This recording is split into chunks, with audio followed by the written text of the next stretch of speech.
Assalamualaikum warahmatullahi wabarakatuh. Hai halo semuanya. Perkenalkan saya Sally dengan NPM 1022037. Nah, jadi pada video kali ini kita akan sama-sama belajar mengenai ma'rifatullah. Tapi teman-teman udah pernah dengar atau udah tahu mengenai apa itu ma'rifatullah? Tapi sebelumnya saya disclaimer terlebih dahulu ya, bahwa tujuan saya untuk menampilkan video ini, untuk mengupload video ini bukan untuk menggurui teman-teman sama sekali, tapi di sini kita akan sama-sama belajar, tentunya untuk mentransfer ilmu yang sudah saya dapatkan pada satu semester ini. Baik, kalau begitu langsung saja kita ke videonya mengenai apa sih ma'rifatullah itu, bagaimana sih ma'rifatullah itu. Kalau teman-teman penasaran, langsung aja kita ke videonya. Jangan di skip ya. Ma'rifatullah itu berarti adalah mengenal Allah. Tapi secara pengertian, ma'rifatullah itu adalah pemahaman dan pengenalan yang mendalam tentang Allah Subhanahu wa taala. Dalam Islam, ini melibatkan penghormatan, cinta, dan usaha untuk dekat dengan Allah melalui ibadah dan juga ketaatan. Nah, ma'rifatullah ini adalah tujuan utama dalam perjalanan spiritual seorang muslim. Nah, tentunya ketika kita ingin mengenali Allah, harus diperkuat dengan dalil-dalil. 3 dalil. Yang pertama adalah dalil nakli atau akal, dengan akal ya. Dalil nakli itu diproses dari pikiran manusia, dari akal kita, diproses dari pikiran manusia, dan di proses ini tuh ada cara berpikir logika manusia. Contohnya itu seperti semua manusia di muka bumi ini itu adalah bernafas kan. Nah, dalil naklinya itu adalah kita sebagai manusia, dan kesimpulannya ketika kita sebagai manusia kita bisa bernafas seperti itu. Dalil yang kedua adalah dalil nakli. Dalil ini adalah dalil yang diproses dari sumber-sumber atau wahyu Allah Subhanahu wa taala. Contohnya seperti Al-Qur'an, hadis, dan juga kitab-kitab suci lainnya. Dalil yang ketiga adalah dalil fitri atau naluri, yang tentunya diperoleh dari fitrah kita atau juga naluri kita. Contohnya seperti kasih sayang seorang ibu kepada anaknya. Itu kan naluri alamiah gitu ya. Nah, setelah kita tadi belajar ma'rifatullah, tentang ma'rifatullah, nah setelah kita menjalankannya, tentunya kita akan mendapatkan hasil atau yang disebut dengan as-simar, yaitu adalah hasil dari ma'rifatullah. Apa sih hasilnya itu? Saya kepo nih gitu kan. Hasilnya itu adalah, yang pertama adalah al-huriyah, yaitu kemerdekaan. Kemerdekaan di sini seperti apa sih? Kemerdekaan di sini adalah merasakan kemerdekaan atas hawa nafsunya. Jadi dia tuh bisa mengatur dan juga mengambil keputusan yang benar gitu. Bisa memanage loh hawa nafsunya itu sudah bisa dikatakan merdeka. Masya Allah. Yang kedua adalah at-tumaninah, yaitu ketenangan. Contohnya dalam sholat gitu, harus tumaninah, harus mendapatkan ketenangan. Nah, begitu juga ketika kita mengenal Allah, kita akan mendapatkan ketenangan ya. Masya Allah sekali, rasa ketenangan itu adalah hal yang seperti ingin dimiliki oleh setiap insan ya, karena kunci hidup adalah ketenangan gitu. Bahkan ketika saat diuji pun, orang-orang yang sudah mengenal Allah itu akan mendapatkan ketenangan. Karena apa? Karena mereka tuh yakin bahwa tenang aja lah gitu, kan punya Allah gitu. Ketiga adalah al-barokat, yaitu keberkahan ya, keberkahan dalam segala aspek kehidupannya. Yang keempat itu adalah al-hayatut thayyibah, yaitu kehidupan yang baik. Kehidupan yang baik di sini adalah moral dan juga nilai-nilai spiritualnya itu sesuai dengan petunjuk ya. Kelima adalah dukhulul jannah, yaitu dimasukkan ke dalam surga. Ya amin ya Allah ya Rabbal alamin, semoga kita semua termasuk ke dalam golongannya ya. Itu memperoleh jalan menuju kebahagiaan abadi di akhirat. Poin yang keenam adalah mardatillah, keridhaan Allah Subhanahu wa taala. Keridhaan di sini adalah keridhaan atas tindakan dan juga perbuatan yang telah dilakukan ketika sesuai dengan petunjuk yang telah ditetapkan oleh Allah Subhanahu wa taala. Yang terakhir atau poin yang ketujuh, yaitu mengenai peningkatan iman dan takwa. Tentunya ketika kita memiliki pengetahuan dan juga pengalaman tentunya mengenai ma'rifatullah, mengenal Allah, tentunya kita akan semakin memperkuat iman kita. Kita next ke pembahasan yang kedua, yaitu at-thariqah ila ma'rifatullah, yaitu cara menuju ma'rifatullah. Jadi teman-teman, ketika teman-teman ingin mendekatkan diri kepada Allah, ingin dekat dengan Sang Pencipta, itu ada tips and triknya. Gak cuma dekat sama keras aja ya. Jadi teman-teman juga ada prosesnya gitu ya, ada caranya. Yang pertama adalah melalui ayat-ayat Al-Quran. Dengan cara seperti apa? Dengan cara membaca, mengamati, dan juga memahami apa yang kita baca. Ayat-ayat Al-Quran di sini atau ayat-ayat Allah yaitu ada dua, yaitu ayat-ayat qauliyah dan juga ayat-ayat kauniyah.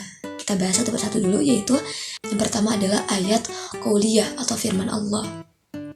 Contohnya dengan cara mendengarkan, mempelajari, memahami ajaran Allah yang telah disampaikan dalam Al-Quran atau firman Allah ini. Yang kedua adalah ayat kauniyah, yaitu alam semesta. Apa itu ya?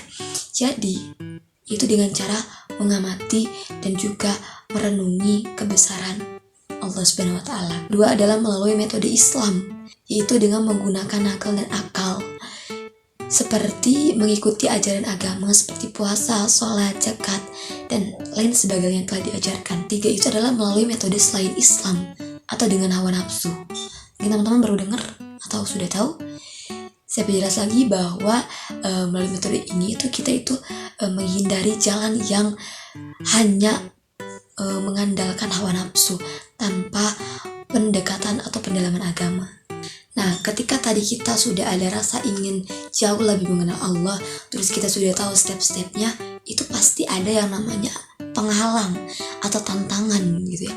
Katanya semakin kita ingin mendekatkan diri kepada Allah, godaan dan cobaan itu semakin berat, semakin tinggi gitu ya. Makanya di sini ada yang namanya al-manawi min ma'rifatullah atau juga penghalang dalam mengenal Allah. Yang pertama adalah maradus atau syahwat.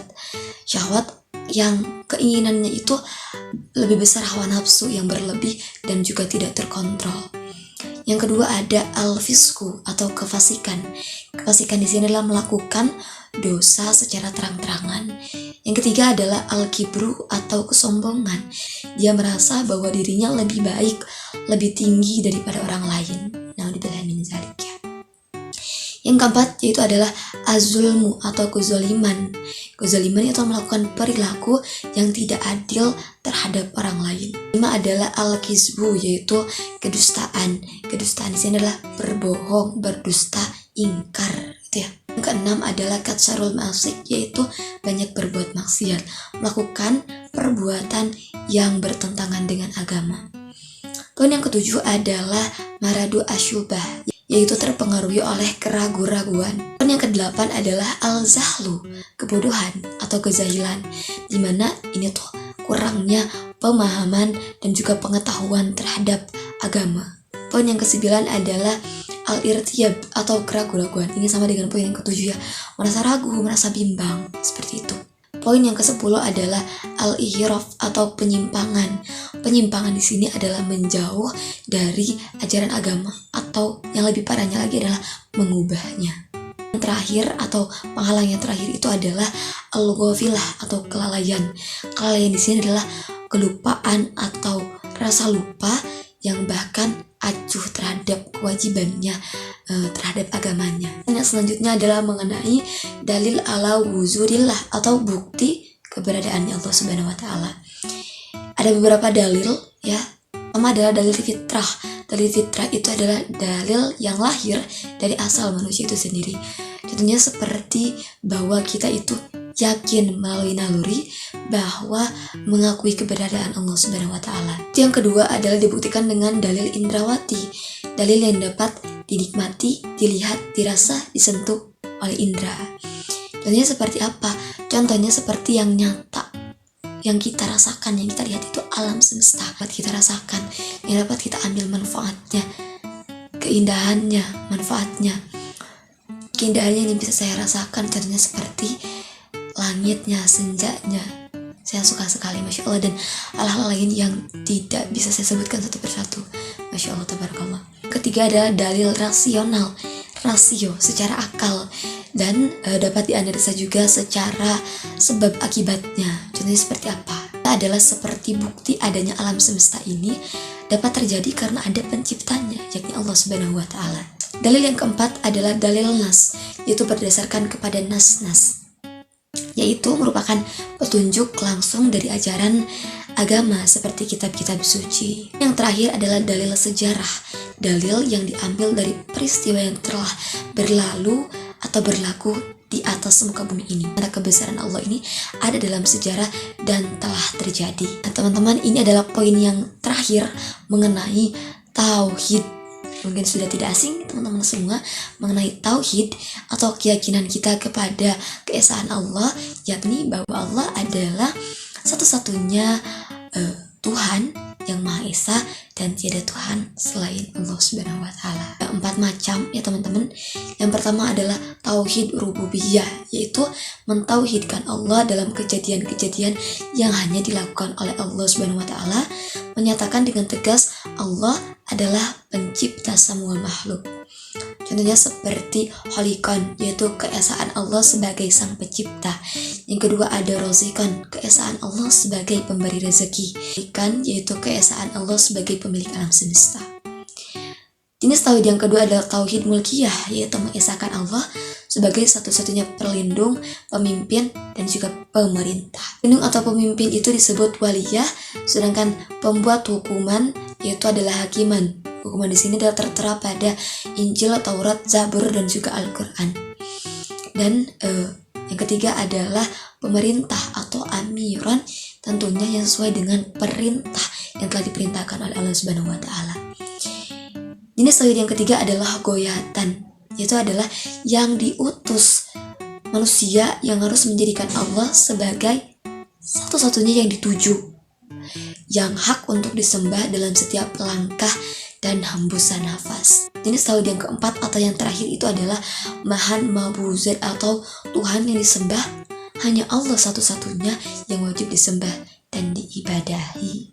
Alhamdulillahirabbil alamin, teman-teman, pembahasan demi pembahasan sudah saya sampaikan kepada teman-teman semua.